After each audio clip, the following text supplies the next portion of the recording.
శ్రీమాత్రే నమః. మొదట అందరికీ కృతజ్ఞతలు తెలుపుకుంటూ ఈరోజు భాగాన్ని మనము మొదలు పెట్టుకుందాం. గత భాగంలో మనము నా అనుభవాల గురించి చెప్పుకుంటూ కేవలం 301వ ఎపిసోడ్ని మాత్రం అక్కడి నుంచి మనము స్టార్ట్ చేసుకున్నాం అనమాట. సో అందులో భాగంగా నేను ధ్యానానికి ఎక్కువ సీరియస్గా తీసుకోవడానికి, ఎక్కువ తపనతో ఉండడానికి కారణమైనటువంటి జింక గురించి చెప్పుకున్నాం. సో ఆ జింక యొక్క అనుభవం అనేది ఎంతటి మొదటి పాయింట్కి స్టార్ట్ అయింది అన్న విషయం మీకు ఇప్పుడు అర్థమవుతుంది. ఎందుకు అనేసి అంటే ఆ యొక్క జింకతోనే నేను ఈ 14 సంవత్సరాల యొక్క జర్నీ అనేది జరపబడిందనమాట. సో అలా నేను పలంనేరుకి క్లాస్కి అయితే సెప్టెంబర్ 11, 2012లో నేను పలంనేరుకి వెళ్ళాను. అక్కడ Premnath sir class astral surgeries అని చెప్పి ఆయన క్లాసు 3 రోజులు జరుగుతుంది. కానీ నాకైతే ఒక్కరోజు వెళ్ళాలి అన్న ఉద్దేశంతో నేను అక్కడికి వెళ్ళానన్నమాట. అక్కడ 10 నుంచి 2 వరకు థియరీ పార్ట్ అన్నట్టు మనం ధ్యానం ఎందుకు చేయాలి, ధ్యానం యొక్క అనుభవాలు, ధ్యానంలో మనకు వచ్చేటువంటి విషయాలు, ఇలా అన్నిటి గురించి ప్రేమ్నాథ్ సార్ ఎక్స్ప్లెయిన్ చేశారు. తర్వాత 2 గంటల తర్వాత భోజనము, 2:30 నుంచి మళ్ళీ 5 వరకు మెడిటేషన్ ఉంటుంది అనేసి అని చెప్పారనమాట. సో ఇదైతే ప్రైమరీ, మొదటిగా అక్కడ ఇంట్రొడక్షన్ అన్నట్టు. సో ఆ క్లాసులో భాగంగా ఆయన చెప్పినటువంటి విషయం ఏమి అనేసి అంటే, మనకందరికీ తెలిసినటువంటి విషయమే, మనలో దేవుడు ఉన్నాడు అనే విషయం అందరికీ తెలుసు. కానీ కూడాను ఆ విషయాన్ని కొంతకాలము, కొంత సమయము, కొంత వయసు వరకు కూడా దాన్ని మనం పట్టించుకోమన్నమాట. అది ఎలా అనేసి అంటే, మనం అందరూ చెప్తూ ఉంటాం చిన్నపిల్లలు దేవుడితో సమానము అనేసి అని చెప్పి, మరి పెద్దవారు కూడా దేవుడితో సమానము కాబట్టి ఎటువంటి దోషాలు జరగకుండా వాళ్ళని భద్రంగా జాగ్రత్తగా చూసుకోవాలి అనేసి అని అందరూ చెప్తూ ఉంటారు. మరి చిన్నగా ఉన్నప్పుడు, పెద్దగా అయినప్పుడు, దైవాలు అన్నప్పుడు, మరి మధ్యలో ఉన్నప్పుడు మాత్రం మనం దైవాలు కాకుండా ఎందుకు వెళ్ళిపోతున్నాం, ఎటు వెళ్ళిపోతున్నాం? సో ఆ యొక్క క్లాస్లో అప్పుడు చెప్పినప్పుడు నాకు అర్థమైందనమాట. అవును కదా, మనం చిన్నవాళ్ళని దైవంతో సమానం అంటున్నాము, పెద్దవాళ్ళని దేవుళ్ళతో సమానం అంటున్నాము, మరి మధ్యలో మనం దేవుళ్ళు కాకుండా ఎందుకు ఉంటున్నాము అనేసి అని. అంతేకాకుండా మనం దైవాలమని ఒప్పుకోకపోవడానికి కూడా కారణం ఏమి అన్న ఆలోచన నాకు మొదలైందనమాట. ఆ క్లాస్లో సార్ చెప్పే ఉద్దేశం ఏమి అనేసి అంటే, మనం దైవాలము, మనలో దైవత్వం ఉన్నది అనేసి అనమాట. నాకు వచ్చిన డౌట్ ఏమి అనేసి అంటే, మరి మనం దైవాలం అయినప్పుడు మనం దైవానికి దూరంగా లేకపోతే దేవతలుగా కాకపోవడానికి కారణం ఏమి అన్న ఇంకొక 2 డౌట్లు నాకైతే కలిగిందనమాట. సో అదే అలా పక్కన పెడదాం. ఎందుకు అంటే, నేను ఆల్రెడీ చెప్పాను, డౌట్స్, క్వశ్చన్స్ ఇవన్నీ నాకు ఎక్కువగా వచ్చేటివి ఉన్నాయి అనేసి. సో అలా ఆ క్లాస్లో చెప్పినప్పుడు, అవును కదా, నాలో దేవుడు ఉన్నాడు, మనమందరూ సర్వాంతర్యామి అంటున్నాము, అంతర్యామి అంటున్నాము, నాలో భగవంతుడు ఉన్నాడు అనేసి అంటున్నాము. మరి అలాంటప్పుడు ఆ భగవంతుడు అని నేను అని ఎందుకు చెప్పలేకపోతున్నాను అనే విషయం కూడా నాకు అప్పుడు అర్థమైందనమాట. సో ఎప్పుడైతే ఆయన ఆ ప్రశ్నల్ని మనకు వేశారో అప్పుడు నేనే దేవుడు అని ఒక్కరు చేతులు పైకెత్తలేదు. మరి ఎందుకు అనేసి అంటే, నేను దైవం కాదు, మనిషిని అన్న ఆలోచన మనకి ఎక్కువగా ఉన్నది కాబట్టి. ఎందుకంటే దేవుడికి మనము కొన్ని లక్షణాలను, గుణాలను అంటించేసామన్నమాట. దేవుడు కనపడ్డు, దేవుడు మాయలు చూపిస్తూ ఉంటాడు, దేవుడు మహిమలు చూపిస్తూ ఉంటాడు అనేసి. మరి మనం ఎందుకు అవన్నీ చేయలేకపోతున్నాము అనే విషయం మాత్రము మనకి తెలియడం లేదు. సో అలా మనం కూడా దైవాలం కావాలి, దైవస్వరూపులం కావాలి అనేసి అంటే, మనకు కావాల్సినది ఏమి అనేసి అంటే కేవలం శక్తి. అంతటా వ్యాపించి ఉన్నటువంటి, అంతటా ఉన్నటువంటి సర్వము తానే అయినటువంటి శక్తి మనలో లేకపోవడం, మనం దానిని గుర్తించలేకపోవడం అన్నమాట. అంటే ఆ దైవముగా ఉండేటువంటి మనము దైవత్వానికి దూరంగా ఉండడానికి కారణమైనటువంటి ఆలోచన కానీ, శక్తిని కానీ కలిగి లేకపోవడం అన్నమాట. సో ఈ విధంగా నాకు అక్కడ ఇంకొక ప్రశ్న, సందేహం అనేది మొదలైంది. సో తర్వాత మనమే దేవుళ్ళము అన్న విషయం మనకు అర్థమైంది. కానీ దైవాన్ని మనం చేరుకోవాలి అన్నా, మనలో ఉన్న దైవత్వాన్ని మనం బయటకి తీయాలి అన్నా కూడాను మనకు లేనటువంటి ఒకే ఒక లక్షణం కానీ, గుణం కానీ ఏమి అనేసి అంటే, మహిమలు కానీ లేకపోతే దైవం యొక్క లక్షణాలను కలిగి ఉండకపోవడానికి కారణం తగినంత శక్తి మనకు దానికి కావాల్సినటువంటి శక్తి లేకపోవడము అనే విషయం నాకైతే బాగా అర్థమైందనమాట. సో ఈ విధంగా ఆ క్లాస్ అంతా విన్న తర్వాత నాకు అనిపించింది, సో ధ్యానం చేస్తే అది మనలో ఉండేటువంటి శక్తిని మనం చేరుకోగలుగుతాము, మనలో ఉండే శక్తిని మనము బయటకి తీసుకోగలుగుతాము అన్న విషయం నాకు అర్థమైంది. సరే, ధ్యానం చేయాలి అనేసి అయితే నిర్ణయించుకున్నాను. ఇక్కడ ఇంకొక విషయం మనకు అర్థం కావాల్సింది ఏమి అనేసి అంటే, ధ్యానం చేస్తే శక్తి అనేది పొందబడతాము అనే విషయం మనకు తెలుసు. మరి ఖచ్చితంగా పొందుతామా అనేది కూడా చాలా అవసరం అనమాట. ఇది ఎందుకు చెప్తున్నాను అనేసి అంటే, మనం ఏ విషయాన్నైనా కూడాను దేనినైనా కూడాను నమ్మకంతో కాకుండా విశ్వాసంతోనే మనము ముందుకెళ్ళడం అనేది చేయవలసినటువంటి అవసరం ఉన్నదనమాట. కేవలం నమ్మకంతో కానీ లేకపోతే వేరే వాళ్ళు చెప్పారు అన్న ఆలోచనతో కానీ చేయకుండా విశ్వాసంగా చేయడం అనేది చాలా ముఖ్యము అని చెప్పడానికే ఈ విధంగా నేను చెప్పడమైనది. సో సరే, నేను ధ్యానాన్ని విశ్వాసంతో కూడుకొని ఎంతో నమ్మకంగా చేయాలి అనే ఆలోచననైతే పక్కాగా ఫిక్స్ అయిపోయినాను. సరే, ఆయన చెప్పినటువంటి మిగతా సెక్షన్ అయితే నాకు నా ఆత్మ పరిణామ క్రమంలో నా శక్తికి మించి అప్పుడు ఉన్నదన్నమాట.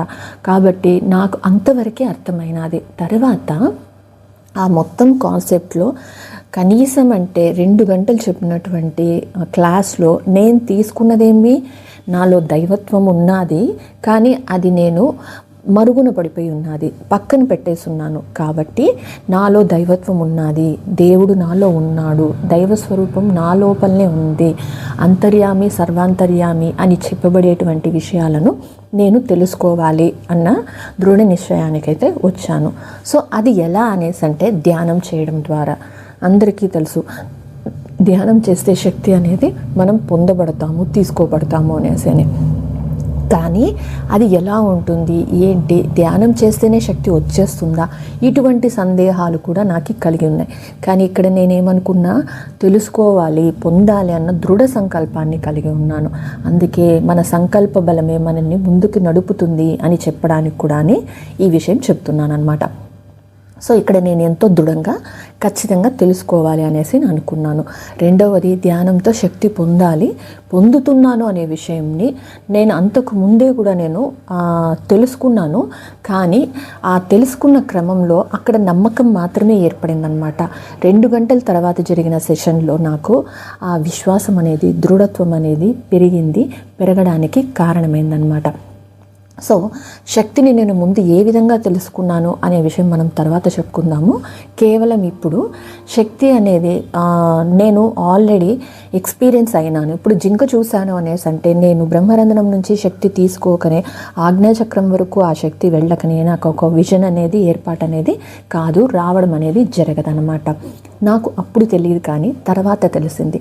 సో అంతకుముందు ఉండే అనుభవాలు కూడా నెక్స్ట్ భాగంలో మనం చెప్పుకుందాము. కాకపోతే ఈ భాగంలో ఆ సెక్షన్ గురించి మాత్రమే మనం చెప్పుకుందాం. సో అలా శక్తి అనేది కూడాను నేను అనుభవపూర్వకంగా తెలుసుకున్నాను. కాబట్టినే శక్తి ఉన్నది, శక్తిని మనం పొందుతాము, బ్రహ్మరంధ్రం నుంచి మనం శక్తిని లోపలికి తీసుకుంటాము అన్న విషయం అయితే నాకు దృఢంగా నమ్మకం కూడా ఉన్నింది. ఇక్కడ మరి నమ్మకం అన్నాను కదా, మరి విశ్వాసము అనేసి అనుకోవద్దండి. నేను నెక్స్ట్ చేసిన మెడిటేషన్ అంతా కూడాను విశ్వాసంతో కూడుకొని ఉండి చేశానన్నమాట. కాబట్టి నేను ఫలితాలను వెంటనే పొందబడడానికి కారణమైంది. సో ఇక్కడ దృఢమైన సంకల్పము, దృఢమైన నమ్మకం మాత్రమే నాకు ఉన్నది. ఎందుకు అంటే, ఈ దృఢత్వం ఖచ్చితంగా కన్ఫామ్గా నాకు జరుగుతుంది, తెలుసు అన్న విషయం నాకు ఎప్పుడు వస్తుంది అంటే, నేను ఏదైతే అనుభవపూర్వకంగా జ్ఞానాన్ని పొందానో అప్పుడే నాకు కలుగుతుంది. కాబట్టి అది ఎవరికైనా అంతే. మనం ఒకసారి అన్నం ఉడికిందా లేదా అని ఒక మెతుకును మనము ఇలా అని చూస్తే చాలన్నమాట. ప్రతి మెతుకునే అనవలసినటువంటి అవసరం లేదు. సో ఇక్కడ నాకు దృఢమైన నమ్మకం ఎట్లా కలిగింది, శక్తిని తీసుకోబట్టినే నాకు అనుభవం, జింక అనే అనుభవం అయితే నాకు వచ్చినది. శక్తి ఇక్కడికి వెళ్ళినప్పుడు వచ్చిన ఎక్స్పీరియన్సెస్ కూడా క్లాసు మళ్ళీ నేను చెప్తానన్నాను. కాబట్టి ఇక్కడ తీసుకుంటున్నాను అనే విషయం నేను అనుభవపూర్వకంగా అనుభూతి చెందాను. కాబట్టి నేను ఖచ్చితంగా చెప్పగలుగుతున్నాను. ఈ విధంగా చెప్పడానికి కారణం ఏమి అనేసి అంటే, నేను 7th క్లాస్లో ఉన్నప్పుడు మొట్టమొదటిసారిగా నేను ఆల్రెడీ ఈ భాగం నేను చేశాను, కానీ మళ్ళీ ఇక్కడ ఒకసారి రిపీట్ చేస్తున్నాను. బాల్ వికాస్ అనే క్లాస్కి నేను వెళ్ళడం అనేది జరిగింది. అక్కడ మాకు నెలలో ఒక ఆదివారం కేవలం 5 నిమిషాల ధ్యానాన్ని బుద్ధుడు ఇలా కూర్చున్నట్టు మాకు ఇలా ఈ ముద్రలో కూర్చోబెట్టి ధ్యానం అయితే చేయించేవాళ్ళు అనమాట. సో అలా నేను కూర్చున్నప్పుడు 7th నుంచి ఇంటర్ వరకు అంటే 5 సంవత్సరాలు లేదా 6 సంవత్సరాలు నేను ఇలా ధ్యానం అనే విషయాన్ని 5 నిమిషాల పాటుగా నెలకొకసారి మాత్రమే చేస్తూ ఉన్నాను. అంతేకాకుండా నాకు ఏదన్నా బాధలు వచ్చినా సమస్యలు వచ్చినా నేను ఏదన్నా మాట్లాడుకోవాలి అనేసన్నా కూడాను నేను భగవంతుడి ముందర కూర్చొని పూజ చేసేసిన తర్వాత ధ్యానంలో కూర్చునేదాన్ని అనమాట. సో అలా ధ్యానంలో కూర్చున్నప్పుడు ఈ ముద్రలో కూర్చొని ధ్యానం చేస్తూ ఉండేదాన్ని. అక్కడ నాకు ఏ సంకల్పాలు చెప్పుకోవాల్సిన విధానాలు కానీ అప్పటికి నాకు తెలియదు. కేవలం ధ్యానం చేయడం మాత్రమే నాకు తెలుసు అనమాట. సో అలా చేయడం మొదలుపెట్టిన తర్వాత నేను ఇలా స్ట్రైట్గా కూర్చున్న దాన్ని లెఫ్ట్కో రైట్కో ఫ్రంట్కో బ్యాక్కో అంటే ఎడం పక్కకు కుడి పక్కకు కానా పడిపోయేదాన్ని. అలానే గమనిస్తూ ఉంటే ముందుకు కానీ వెనక్కి కానీ ఖచ్చితంగా పడిపోయేదాన్ని అనమాట. ఇది ఏంటి ఇలా 4 దిశలకి నాకు జరిగిపోతూ ఉన్నది శరీరము అని చెప్పి వితిన్ 2 సెకండ్స్ నాకు ఎరుక రాగానే నేను కళ్ళు తెచ్చేసి లేచేసేదాన్ని అనమాట. కేవలం ఈ మెడిటేషన్ అంతా కూడాను 2 నిమిషాలు 3 నిమిషాలు మహా అంటే 5 నిమిషాలు ఉంటుందంతే అనమాట. సో అలా నేను 5 నిమిషాలకు మించి ధ్యానం అయితే నేను చేయలేదు. కానీ అది శక్తి తీసుకుంటున్నాను అనే విషయం నాకైతే అప్పుడు తెలియదు. సో ఇది ఎప్పుడు తెలిసింది అనేసి అంటే 2012 సెప్టెంబర్లో నేను ధ్యానానికి రావడానికి ముందు 3 నెలల ముందు నుంచి అంటే పౌర్ణమి 3 పౌర్ణంలో ముందు అనుకోండి. సో జూన్ జూలై అనమాట. సో జూలై నుంచి అనుకున్నా కూడాను నేను ఒక పౌర్ణమికి వెళ్ళి మెడిటేషన్కి కూర్చొని మా ఆయన మెడిటేషన్కి కూర్చోపెట్టగానే 5 నిమిషాలు లేదా 3 నిమిషాలు కూర్చొనేసి ధ్యానానికి నేను లేచేసేదాన్ని.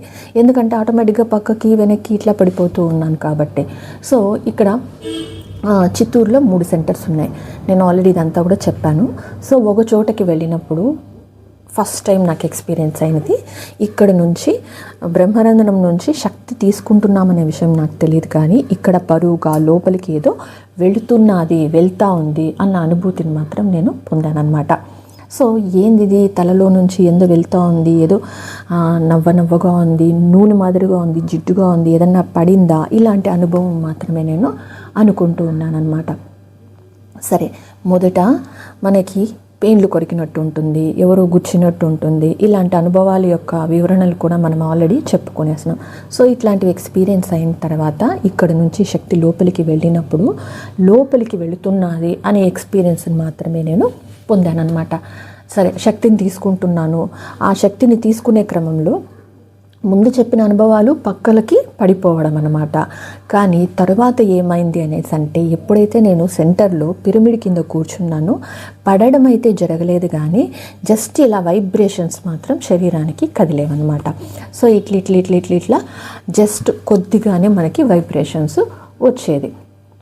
ఈ విధంగా ఎందుకు అవుతున్నది అనే విషయం నాకైతే అర్థం అవ్వలేదు. కానీ ఫస్ట్ టైం ఒక చోటకి వెళ్ళినప్పుడు ఈ ఎక్స్పీరియన్స్ని నేను పొందాను. సరే, ఇదేదో వెరైటీగా ఉన్నది అంటే భయం అయితే నాకు అనిపించలేదు. కాబట్టి ఇలా ఎందుకు అవుతున్నది, కళ్ళు మూసుకొని కూర్చుంటే అవ్వదు, అదే ధ్యానం అని కళ్ళు మూసుకుంటే అవుతూ ఉన్నది. బాగా గమనించండి, మనం ఎప్పుడు కూడా కళ్ళు మూసుకొని కూర్చుంటే మనకు అది ధ్యానం అవ్వదన్నమాట. ఎప్పుడైతే ధ్యానం చేస్తామో చెయ్యాలి అన్న ఆలోచనతో కూర్చుంటామో ఆటోమేటిక్గా మనకు వైబ్రేషన్ అనేది కదలడం లేదా కదలిక రావడం అనేది మనం గమనించవచ్చును. ఇది ఒక ఎక్స్పీరియన్స్ అని మీరే నిర్ణయం తీసుకోవచ్చు. సో ఈ విధంగా మనం కళ్ళు మూసుకుంటే అది ధ్యానం అనేది కాదు. కేవలం ధ్యానం అనుకొని కళ్ళు మూసుకుంటేనే ఆ స్థితిని మనం పొందగలం అన్నమాట. సో ఇలా ఆ రెండింటికి ఒక వేరియేషన్ నాకు డిఫరెన్స్ బాగా అర్థమైంది. అంతేకాకుండా నేను ఎక్స్పెరిమెంటల్గా గమనిస్తూ ప్రతి దాన్ని వస్తున్నాను కాబట్టినే ఇంత క్లారిటీగా చెప్తున్నాను అనమాట. సో అలా కళ్ళు మూసుకున్నప్పుడు కలగలేదు, ధ్యానమని కళ్ళు మూసుకుంటే మాత్రమే అయ్యింది. సో కాబట్టి ఇది ధ్యానము అని నాకు అర్థమైంది. సరే, సెకండ్ టైం మళ్ళీ అదే సెంటర్కి వెళ్ళి ధ్యానం చేసేటప్పటికి అలా వైబ్రేషన్స్ ఏవి రాలేదన్నమాట. ఇదేంటి మొదటి ఆదివారం వచ్చినది, మళ్ళీ రెండోసారి ఆదివారం వస్తే వైబ్రేషన్ రాలేదు అనేసి అని కొంచెం బాధ అనిపించింది. ఏదో నా ఆలోచన అనేసి కొట్టి పారేయాలి, ఇదంతా వేస్ట్, నా భ్రమలే అనేసి అనుకున్నాను అనమాట. సో అలా అనుకుంటూ ఉండగా సరే ఈ సెంటర్ క్లోజ్ చేశారనేసి మా ఆయన ఆ రోజు వేరే సెంటర్కి తీసుకొని పోదాము అనుకున్నారు. బట్ కానీ టైం అయిపోవడం వల్ల మేము ఆ రోజు వెళ్ళలేదన్నమాట. సో అలా రెండోసారి వెళ్ళేటప్పటికి అక్కడికి అంటే 3వ ఆదివారం వెళ్ళేటప్పటికి ఏమైంది అనేసి అంటే అక్కడ నాకు ఎనర్జీస్ డిఫరెన్స్ ఏమీ తెలియలేదన్నమాట. అంటే శక్తి అనేది లోపలికి వస్తున్నదా, నా భ్రమన, నేను ఆ రోజు ఊరికనే ఊగానా, నాకు నిద్ర వస్తుండి అలా ఏమన్నా నేను కదిలానా, ఇలాంటి ప్రశ్నలు ఈ 15 దినాల్లో చాలానే కలిగినాయి అన్నమాట. సరేలే ఏదైతే అయిందని చెప్పి ఇంకొక ఆదివారం వెళ్తామన్న ఉద్దేశంతో 3వ ఆదివారం అయితే వెళ్ళాను. సరే ఇక్కడికి వచ్చేటప్పటికి మళ్ళీ ఏమైంది అనేసి అంటే మెడిటేషన్లో కూర్చున్నాను. మొదటి ఆదివారం వైబ్రేషన్స్ వచ్చినాయి కదా, సరే కూర్చుంటానట్టేనే గమనిస్తూ కూర్చున్నా. వైబ్రేషన్స్ మళ్ళీ వస్తుందా, కదలిక జరుగుతుందా, లేదు ఇదంతా నా భ్రమే అనేసి అదే కన్ఫర్మ్ చేసుకోవాలా, ఇలాంటి ఆలోచనలతో నేను ఉండిపోయినాను అనమాట. సో అలా ఆలోచనలతోనే ధ్యానం అనేది మొదలు పెట్టినా కూడాను నాకు ఎటువంటి వైబ్రేషన్స్ కలగలేదు, నా బాడీ కదలలేదనమాట. సో ఇలా ఉండంగానే నాకు అర్థమైంది, ఏదోలే అదంతా ట్రాష్ అనుకొని కొట్టిపడేసి గుమ్మనైపోయిన మేమైతే మళ్ళీ ఇంటికి వచ్చేసాం. సో తర్వాత సండే మా ఆయన ఇంకొక సెంటర్కి తీసుకుపోయినారనమాట. అలా తీసుకుపోయినప్పుడు అక్కడ మళ్ళీ వైబ్రేషన్స్ రావడం అనేది నేను గమనించాను. ఇదేంటిది, ఒకసారి వైబ్రేషన్స్ వస్తున్నది, ఇంకొకసారి వైబ్రేషన్స్ రావడం లేదు అనే ఆలోచనతో నేను ఇంకా నాకు ఎక్కువ డౌట్స్ అయితే వచ్చేసాయన్నమాట. సో ఏంటిది, ఒకసారి వస్తున్నది, ఒకసారి రావటం లేదు, నేను ఈ భ్రమ పడుతున్నానా లేకపోతే అసలు ధ్యానం చేస్తున్నానా అనే ఆలోచన కూడా నాకు ఇంకా క్వశ్చన్స్, డౌట్స్ ఎక్కువ వచ్చినాయి. సరే ఇది ఆలోచనలు అయితే వచ్చినది, కానీ కూడాను శక్తి అనేది కూడా లోపలికి పోయింది. అక్కడ ఆలోచనలతో ఉన్నాను కాబట్టి పోలేదనుకున్నాను, అసలు నేను ధ్యానం చేయలేదనుకున్నాను. కానీ ఇక్కడ ఆలోచిస్తున్నాను, మెడిటేషన్ చేస్తున్నాను, శక్తి అనేది లోపలికి పోతున్నది, ఇవంతా కూడాను నేను తెలుసుకుంటున్నాను. నాకు అసలు ఆశ్చర్యంగా ఉన్నది ఏమి అంటే, ఆలోచన జరుగుతుంది, ధ్యానం చేస్తున్నాను, వైబ్రేషన్స్ వస్తున్నది, ఈ మూడింటిని కూడా నేను తెలుసుకుంటూ ఉన్నానన్నమాట. కానీ ఇవన్నీ కూడాను సపరేట్లో ఆ స్థితిలో జరుగుతున్నది అనే విషయం నాకైతే అప్పటికి తెలీదు. కానీ ఎప్పుడైతే నాకు ఆ వైబ్రేషన్ అనేది వచ్చిందో అప్పుడు ఓకే నేను ధ్యానం చేస్తున్నాను అనేసి మళ్ళీ ఫిక్స్ అయిపోయినాను. ఓకే నమ్మకం అయితే కుదిరింది, ధ్యానం జరుగుతూ ఉంది, శక్తి లోపలికి వెళుతూ ఉంది అనేసి అని చెప్పి అనుకున్నాను. ఆ తర్వాత ఇక్కడికి నాకు దాదాపు 1.5 నెల అయిపోయింది. సో పౌర్ణమికి రావడం అనేది నేను మొదలుపెట్టిన. అగైన్ ఒక 5 నిమిషాలు కూర్చోగానే ఒక 5 నిమిషాలు షేకింగ్ అనేది వస్తుంది, కదలిక అనేది జరుగుతుంది, తర్వాత మళ్ళీ సైలెంట్గా అయిపోతుంది అనమాట. ఇది ఏంటిది, మళ్ళీ ఇక్కడ మళ్ళీ క్వశ్చన్స్, అసలు ఏంటిది, ఎందుకు ఇలా జరుగుతున్నది, 5 నిమిషాలే జరుగుతున్నది, మళ్ళీ మామూలు అయిపోతున్నది అనేసి క్వశ్చన్స్, డౌట్స్తోనే నేను దాదాపు ఆ జింక ఎక్స్పీరియన్స్ వచ్చే వరకు 3 నెలలు నేను గడిపేశాను అనమాట. సో ఈ విధంగా 3వ పౌర్ణమికి కూడా వెళ్ళి 10 నిమిషాలు ధ్యానం కూర్చోగానే, ఆల్రెడీ నేను చెప్పాను కదా ధ్యానానికి పౌర్ణమికి ఆ రోజు 10 నుంచి పొద్దున 5 వరకు క్లాస్ జరిగితే నేను 9:50కి వెళ్ళడము, ఆ 10 నిమిషాల మెడిటేషన్ మాత్రమే చేయడము, ఆ 10 నిమిషాలు కూడాను లాస్ట్ 2 మినిట్స్లోనే నేను ఆ జింక చూడడం అనే ఎక్స్పీరియన్స్ని నేను పొందడం అనేది జరిగిందనమాట. సో ఈ విధంగా అక్కడి వరకు శక్తి అనేది నేను తీసుకుంటున్నాను, ధ్యానంలో శక్తి వస్తూ ఉన్నది, ఆ శక్తిని పొందబడే నాకు విజన్ వచ్చిన్నది అనేసి అని నాకు ఇంతవరకు ఎవరికి చెప్పలేదు, ఎవరికి అడగలేదన్నమాట. అక్కడికి నాకైతే నమ్మకం కుదిరింది కాబట్టినే ఆ ఎక్స్పీరియన్స్ వచ్చిన తర్వాత నేనైతే చేస్తున్నది ధ్యానము అనే విషయం నాకు అర్థమైపోయింది. ఇక్కడ ఈ విషయాలన్నీ ఎందుకు చెప్తున్నాను మరి ఒకసారి అనేసి అంటే, మనం ఎప్పుడూ కూడాను మనకు కలిగేటువంటి అనుభూతులు, అనుభవాలు, లేకపోతే అనుభవ జ్ఞానం ద్వారానే మనం చేసేది సరి అయినది కాదు అన్న విషయాన్ని మనమే నిర్ధారణ చేసుకోవాలి. మన మీద మనమే నమ్మకాన్ని, విశ్వాసాన్ని కలిగి ఉండాలి. ఇదే మనకు ధ్యానంలో మనం ముందుకు వెళ్ళడానికి మొట్టమొదటి మెట్టు అన్నమాట. మన మీద మనకు నమ్మకం లేకుండా, విశ్వాసం లేకుండా మనం ముందుకు వెళ్తూ ఉంటాము, కానీ ఒక సందేహపూర్వకంగానే అది ఉంటుందన్నమాట. సో ఇక్కడ నేను మొదటి మెట్టు మాత్రమే చెప్తున్నా. మళ్ళీ ఇక్కడ మనకి ఏమవుతుంది అనేసి అంటే, ఈ అనుభవాలన్నీ వస్తూ ఉంది, అయిపోతున్నట్టనే అది లాస్ట్కి మన భ్రాంతి అనేసి మళ్ళీ మనము ఫిజికల్ వరల్డ్లోకి, అంటే భౌతిక ప్రపంచం లోపలికి మనం వచ్చేస్తూ ఉంటాం. ఇలానే మనకి 3 నెలల కాలంలో నేనేమనుకున్నాను, ధ్యానం చేస్తున్నాను, అలా కదలికలు రావడం నా భ్రమ లేకపోతే నా భ్రాంతి అనేసి నేను అనుకుంటూ ఉన్నాను కదా. అలా అన్నమాట. ఆటోమేటిక్గా మనకు ఇటువంటి అనుభూతులు వచ్చినప్పుడు అవి మళ్ళీ రెగ్యులర్గా ఉండవన్నమాట. కాబట్టినే అదంతా భ్రమ, భ్రాంతి అని కొట్టి పడేయడానికి ఎక్కువ అవకాశం ఉండడానికి కారణం అన్నమాట. సో నేను ధ్యానాన్ని చేస్తున్నాను, ధ్యానంలో శక్తిని పొందుతున్నాను. ఆ పొందిన అనుభవంతోనే నేను జింకనైతే ఆజ్ఞాచక్రం దగ్గర ఆజ్ఞాచక్ర దృష్టి ద్వారా నేను చూశాను అనే విషయం నాకు అర్థమైనది. కాబట్టినే నేను ధ్యానంని దృఢంగా నమ్మడానికి కారణమైందనమాట. సో ఇప్పుడు మీకు అర్థమైంది అనుకుంటున్నా. నేనేమనుకున్నాను, దృఢంగా నాలో ఉండేటువంటి భగవంతుడిని నేను చేరుకోవాలి, చూడాలి అన్న దృఢ సంకల్పాన్ని కలిగి ఉన్నాను. శక్తి నా లోపలికి వెళుతున్నది అనే విషయాన్ని తెలుసుకున్నాను కాబట్టినే, అనుభూతి చెందాను కాబట్టినే దృఢమైన నమ్మకాన్ని, విశ్వాసాన్ని కూడా ఇప్పుడు చెప్పవచ్చు విశ్వాసాన్ని అనేసి. సో దృఢమైన విశ్వాసాన్ని కలిగి ఉన్నానన్నమాట. అంతేకాకుండా ఇక్కడ మనం ఒక చిన్న ఎగ్జాంపుల్ చెప్పుకుందాం. భగవంతుడు మరి మనలో ఉన్నాడు, మనమే భగవంతుళ్ళు అనేసి అని చెప్పడానికి ఒక నిదర్శనం ఏమి అనేసి అని చెప్పి మనము అందరికీ తెలిసినటువంటి విషయం ఏమి అంటే, హనుమంతుడు తన ఛాతీ భాగాన్ని ఇలా తీసినప్పుడు అక్కడ రాములు వాళ్ళు కొడువై ఉండేటువంటి ఫొటోస్ని మనము చాలా వరకు చూసే ఉన్నాము. ఆ సన్నివేశం గురించి మనకందరికీ తెలుసు. సీతారాముల యొక్క పట్టాభిషేకం జరిగేటప్పుడు ఆ సన్నివేశాన్ని మనం అందరూ సినిమాలలో చూసినాము, మనం రామాయణంలో కూడా చదువుకొని ఉంటాం. కాబట్టి నేను ఆ స్టోరీ అంతా చెప్పడం లేదు. సో ఆ విధంగా రాముణ్ణి తన ఛాతీ భాగంలో, తన హృదయ భాగంలో అతను చూపించినప్పుడు నాకు అర్థమైందన్నమాట. సో అక్కడ మన అంతరాత్మ అనేది మన శరీరంలో ఉన్నది, మన లోపల భగవంతుడు ఉన్నాడు అనే విషయాన్ని నేను దృఢంగా నమ్మడానికి కారణమైంది. ఇదంతా భక్తి యోగంలోనే ఉన్నప్పుడే నేను నమ్మినప్పుడు, మరి ధ్యానానికి వచ్చిన తర్వాత వాళ్ళు చెప్పినప్పుడు నేను ఎందుకు నమ్మకంగా ఉంటాను? సో ఈ ఒక్క ఎగ్జాంపుల్ చాలన్నమాట. సో భగవంతుడు మనలో ఉన్నాడు. మరి భగవంతుడు మనలో ఉన్నప్పుడు మనం భగవంతులం ఎందుకు అవ్వమండి? మనము కూడా భగవంతులమే. కాకపోతే భగవంతుడికి మనకు ఉండేటువంటి లక్షణాలు, గుణాలు ఏమి అనేసి అంటే, భగవంతుడికి ఉండేటువంటి శక్తి కానీ లేకపోతే వాళ్ళకు ఉండేటువంటి ఉన్నతమైనటువంటి గుణాలు కానీ మనకు లేకపోవడం. వాళ్ళకి ఇంత ఉంటే, లేకపోతే అనంతమైనటువంటి శక్తి కలిగి ఉంటే, మనం కేవలం ఇంత శక్తిని కలిగి ఉన్నాం కాబట్టినే మనము ఆ మహిమలను, మహత్యాలను కానీ లేకపోతే శక్తిని కానీ కలిగి ఉండకుండా ఉండడానికి కారణం అన్నమాట.